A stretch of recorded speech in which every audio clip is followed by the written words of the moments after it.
একদিন এক বন্ড ফিরে আমার কয়, হুজুর আপনারা যারা নামাজ রোজা করেন, আল্লাহ যদি আপনারা জাহান্নামে দিয়া দেয়, আর আমরা যারা নামাজ রোজা করি না, আমরা যদি বেহেশতে দিয়া দেয়, তাহলে একটা গসা যে খাইবেন।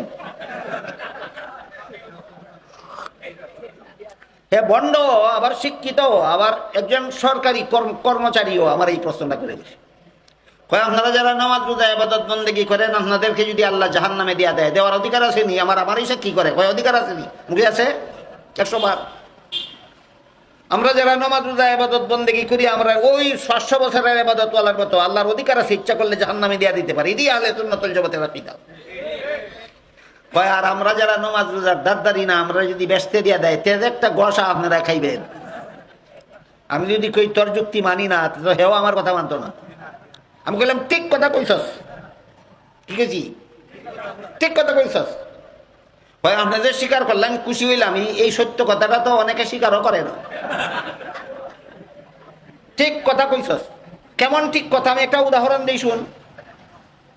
তোমরা যারা লেখাপড়া করে বড় বড় পণ্ডিত হইছ, তোমরা যদি সরকারে কয় রাস্তার পাশে পয়সা পয়সা মানুষের শিলা জুতা সিলাইয়া রুটি করে সংসার চালাও, আর যত অশিক্ষিত গোয়ার গন্ড মূর্খ আছে এরা যদি মন্ত্রী আর এমপি বানায় দেয়, তাহলে তোমরা একটা গসা খাইবা? এরম গসা খাই আমরা হাসরের মাঠে খাবো। হয় সরকারের মাথা খারাপ হয়েছিল, গোয়ারের দল রে মন্ত্রী বানাইতো আর শিক্ষিত মুসি বানাইতো। আমি কই না, সরকারের মাথা খারাপ হয়েছে না, আল্লাহর কিতা হয়েছে?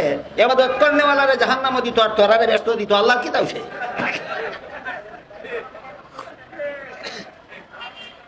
কুরআন নাজিল সমাপ্ত হওয়ার প্রায় 1500 বছর পরে পৃথিবীর মানচিত্রে বাংলাদেশ নামে একটা নতুন দেশ স্বাধীন হবে।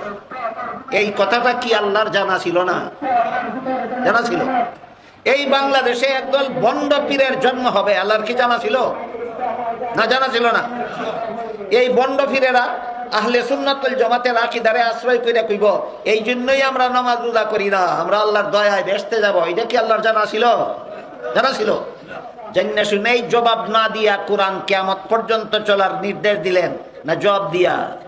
এবার শুনেন কোরআনের জবাব। বন্ডভীরদের এই শয়তানি প্রশ্নের জবাব কোরআনে আল্লাহ 1500 বছর আগে দিয়া রাখছেন। কি জবাব? আল্লাহ বলেন ওয়াবতাগু ইলাইহিল ওয়াসিলা। এই ওয়াসিলা শব্দটা মনে রাখেন। ওয়াবতাগু ইলাইহিল ওয়াসিলা। ওয়াসিলা কি? ফসল দেওয়ার মালিক আল্লাহ, কিন্তু গৃহস্থী করার ওসিলা বান্দা করতে হবে। রোগ মুক্তি দেওয়ার মালিক আল্লাহ, ঔষধ খাওয়ার ওসিলা বান্দার করতে হবে।